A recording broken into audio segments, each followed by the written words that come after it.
penuh istimewa, penuh dengan kebahagiaan buat kita semua umat muslim yang dicintai oleh Allah Subhanahu wa taala, hadir di tempat yang tentunya mendapat syafaat.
Dan malam hari ini alhamdulillah syukurillah, sebagai ungkapan wujud syukur kita semua, ibu-ibu sudah memberikan sumbangsih 2 lagu qasidah nuansa religi kepada kita semua yang hadir di tempat yang penuh mubarakah pada malam hari ini.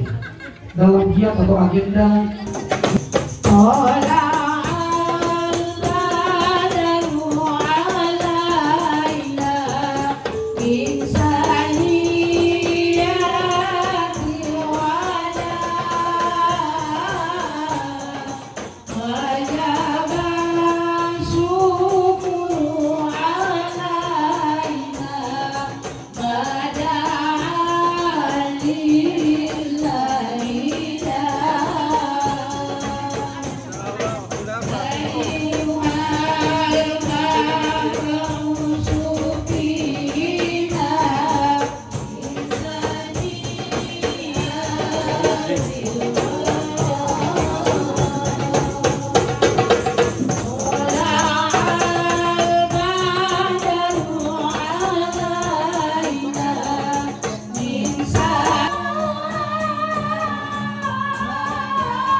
sebagai ungkapan wujud doa kita kehadirat Allah dan kita panjatkan pada malam hari ini. Langsung kita dengarkan lantunan ayat suci Al-Quran yang akan ditelawahkan oleh yang terhormat Ibu Hajah Yeni Hamzah. Disilahkan.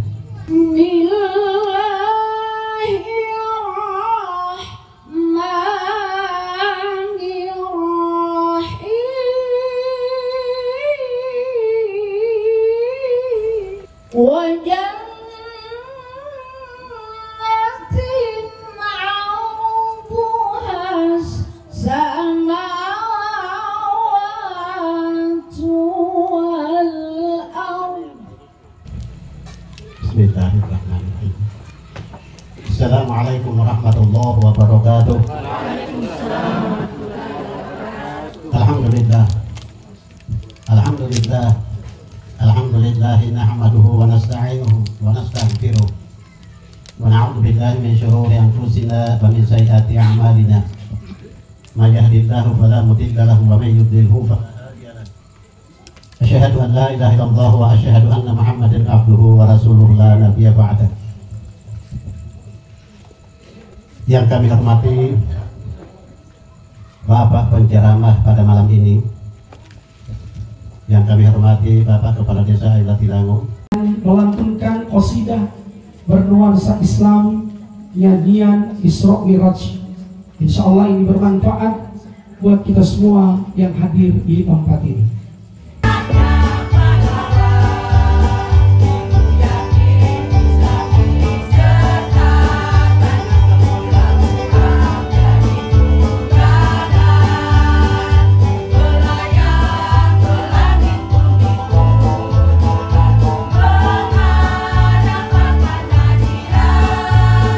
Bismillahirrahmanirrahim.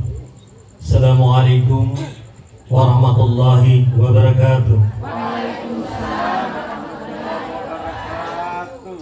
Assalatu wassalamu ala asrafil anbiya'i wal mursalin Sayyidina Maulana Muhammadin wa ala alihi wa ashabihi ajma'in, amma ba'd. Yang kami hormati dan kami muliakan penceramah pada malam ini Bapak Kiai Haji Husni Idrus LCMSI, yang kami hormati Waalaikumsalam warahmatullahi wabarakatuh. Habibina Rasulillah wa ala alihi wa ashabihi wa man wala.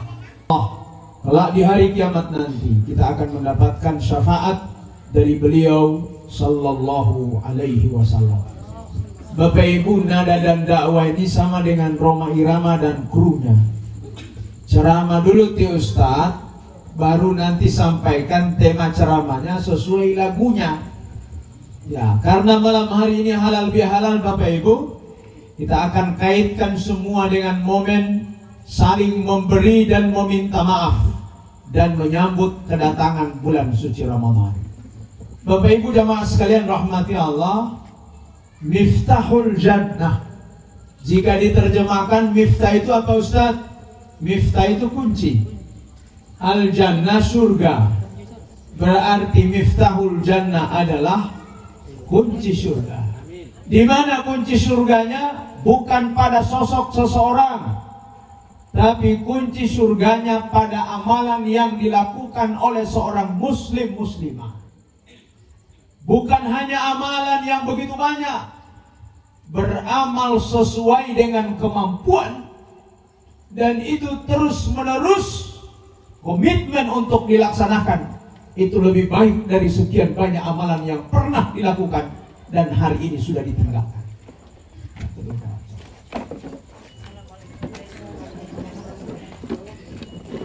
Maka oleh karena itu jamaah sekalian rahmati Allah subhanahu. Di surga itu hanya satu kalimat, la ilaha illallah. Tapi apa cukup dengan la ilaha illallah?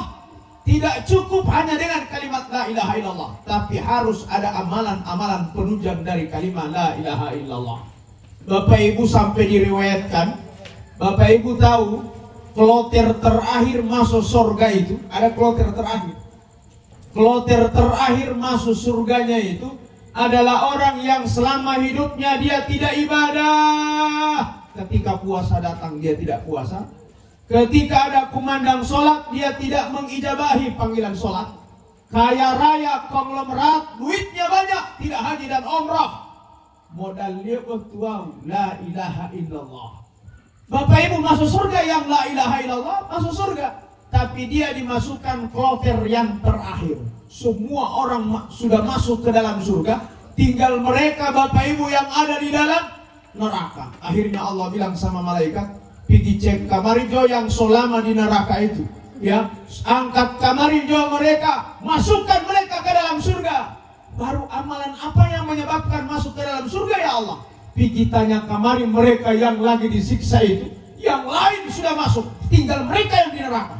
Dei tua mai, pernahkah mereka dalam hidup tidak ibadah, tapi pernah sekali bilang la ilaha illallah? Oh, malaikat masuk di neraka. Oi, orang beriman lama di neraka karena tidak ada sholat kalian, tidak ada zakat, tidak ada puasa. Hari ini semua masuk ke dalam surga. Modal dia bertuau. Kalau ada satu ini, dua langsung. Coba pasang tangan kalian yang lagi di dalam neraka ini. Pernahkah di antara kalian yang bilang la ilaha illallah biar cuma satu kali dalam hidupnya? Bapak ibu pasang tangan semua. Saya malaikat, kami malaikat. Ini dulu malaikat. Kapan bacanya? To'at kaji. Asyhadu an la ilaha illallah. Ya, wanita polo pak. 3 kali dia baca, tapi kondisi seperti itu menyebabkan mereka tetap masuk surga, tapi kloter terakhir. Maka oleh karena itu saya tetap kita masuk, tapi kloter terakhir begitu lama, Bapak Ibu, karena tidak ada amalan penunjang kita masuk surga. Apa amalan penunjangnya? Yang pertama adalah puasa. Ya, amalan penunjangnya puasa. Bapak Ibu, puasa ini tidak diminta oleh Allah Subhanahu wa Ta'ala setiap bulan. Ini puasa wajib tidak diminta oleh Allah setiap bulan.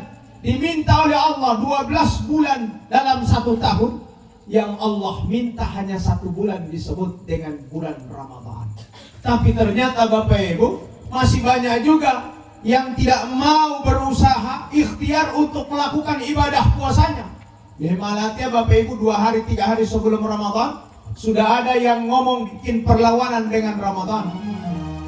Ya, apa ngomongnya jamaah rahmati Allah? Mailai dunga polikulal mau polangati. Ya, maka oleh karena itu kita coba dan kita dengarkan bagaimana motivasi puasa dari kasidah yang disampaikan oleh guru.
Biar kuat kita berpuasa di samping ada niat, tapi jangan lupa biar kuat kita siangnya berpuasa, menahan lapar dan menahan haus.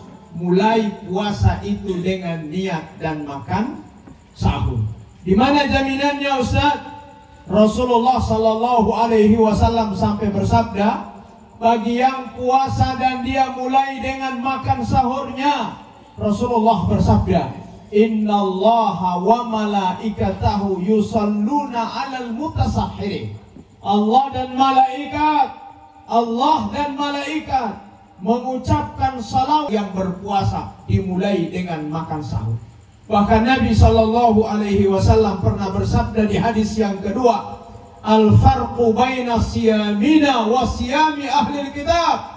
Mau lihat perbedaan puasa kita Rasulullah Shallallahu Alaihi Wasallam dan puasa terdahulu kama kutiba alal ladzina min qablikum.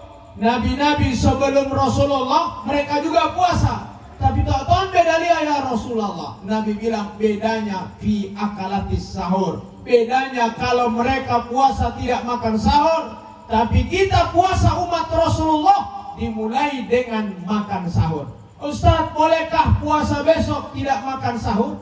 Boleh, tapi akan teruji keikhlasan kita. Biasa lihat puasa dimulai dengan makan sahur, jam 11, jam 1 ketika sudah sakit perut, jamaah sekalian masih kuat. Akan beda kondisinya, tidak makan sahur, jam 11 keikhlasan kita mulai berkurang. Wanja atahnyang tadi jam 12 batal yau, tapi an otahnyang tadi terusi. Tapi rata-rata Bapak Ibu keikhlasan hilang karena puasa tidak dimulai dengan makan sahur. Oleh karena itu kita dengarkan motivasi makan sahur melalui salawat religi berikut ini.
Laksanakan kalau kita mulai dengan makan sahur.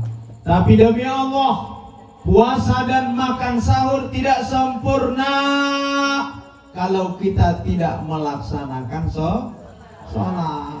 Ustadz, ada yang puasa tidak sholat, puasanya tidak diterima oleh Allah. Ustadz, ada yang sholat tidak puasa, sholatnya tidak diterima oleh Allah. Karena rukun Islam dari syahadat, kemudian sholat, kemudian zakat, kemudian puasa, sampai naik haji, kelima itu Bapak Ibu tidak dipisahkan satu dan lainnya. Yang syahadat sudah harus dia sholat, yang sholat sudah harus dia zakat, yang zakat dia harus puasa, dan ketika dia mampu harus dia menunaikan ibadah haji. Jika salah satu ditinggalkan, tidak ada kesempurnaan kepribadian kita seorang muslim. Maka oleh karena itu, as-salatu ra'su kullil ibadat, bahwa salat dalam Islam adalah induk dari semua ibadah. In saluhat salatuhu saluhat sairu amalih. Jika salat kita terjaga, puasa kita diterima oleh Allah. Jika salat kita terjaga, zakat kita diterima oleh Allah, sedekah kita diterima oleh Allah, dan semua ibadah terterima di sisi Allah. Wa in fasadat, tapi kalau kita tinggalkan sholatnya jamaah sekalian, fasada sairu amalih, maka semua puasa, maka semua sedekah, maka semua haji yang kita laksanakan, amalan wajib dan amalan sunnah tidak akan terterima kalau kita tidak laksanakan ibadah sholat. Oleh para ulama jamaah sekalian rahmati Allah, orang yang sholat dan menjaganya dengan ibadah yang lain diumpamakan, diilustrasikan sama dengan kepala. Kepala ini sholat Pak, zakat tangan kanan, haji tangan kiri, ibadah puasa sholat itu terjaga. Bagaimana kemudian sholat itu selalu dilaksanakan? Beri motivasi diri untuk menghidupkan sholat itu, dan diantara motivasi sholat itu melalui salawat dan kasidah religi.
Waktu bukan hanya sholat wajib yang dia tunaikan, tapi dia tambah dengan rawatib qabliyah dan ba'diyah.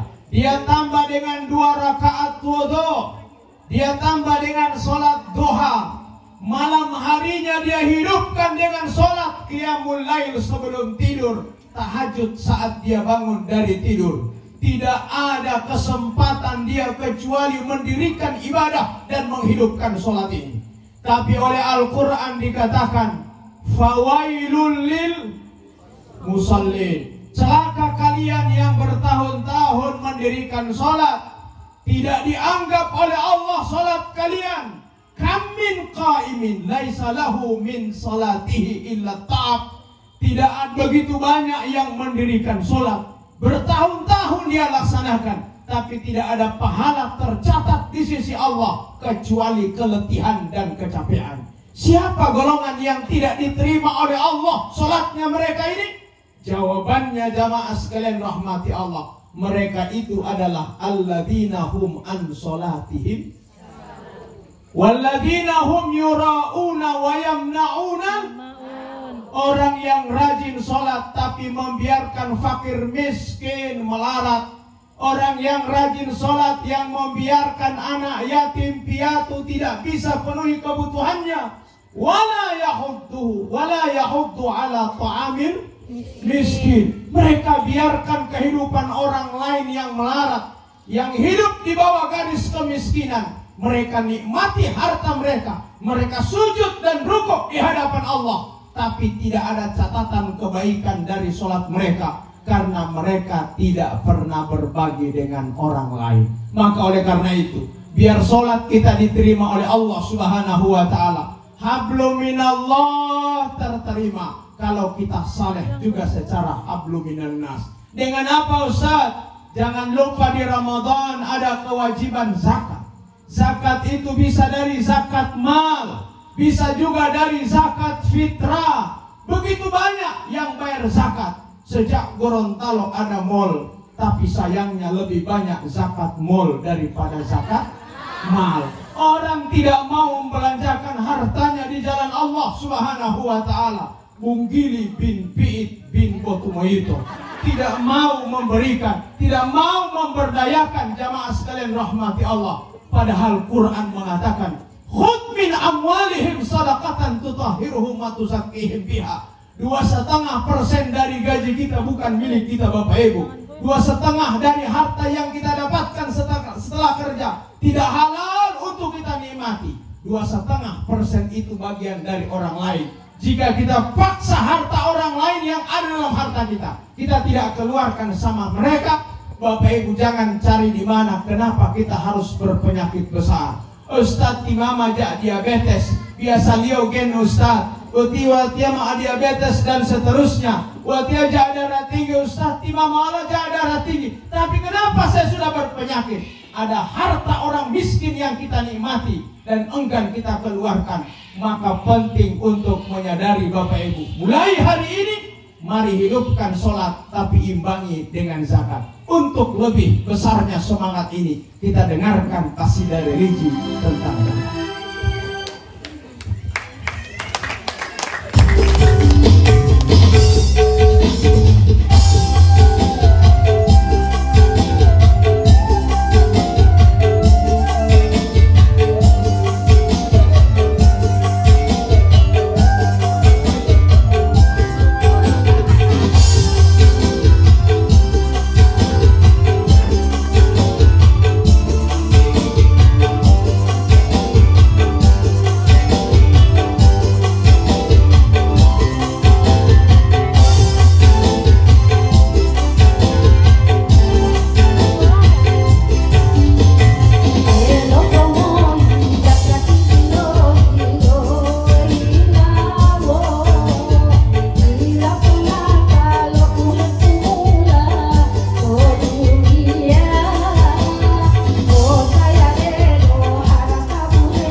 Baik, mari sama-sama. Mau ngolong ceramah itu. Subhanallah. Mari televisi. Masya Allah. Semoga tidak hanya sekali dilaksanakan ini ibu-ibu ya. Luar biasa. Kasidah ini kasidah mulolo. Masya Allah. Bahkan Isra Mi'raj itu. Ya, saya masih dengar waktu saya lagi di Buye-Buye. Masya Allah. Tapi masih hidup Bapak Ibu. Itu luar biasa jamaah. Saya cari-cari di YouTube. Saya tidak dapat. Ya, tidak ada Pak. Tapi di Tapa alhamdulillah di Bolango Selatan masih ada. Ibu Yeni dan kemudian ibu-ibu yang lain ini hanya kita lihat di video YouTube dan kita ikuti suara mereka, Masya Allah. Dan itu viral, Bapak Ibu. Hampir seluruh provinsi Gorontalo. Semoga akan lahir generasi-generasi terbaik salawat dari Bolango Selatan untuk provinsi Gorontalo. Sekian dan terima kasih. Akhirul kalam, billahi taufiq wal hidayah, wal ridha wal inayah. Assalamualaikum warahmatullahi wabarakatuh.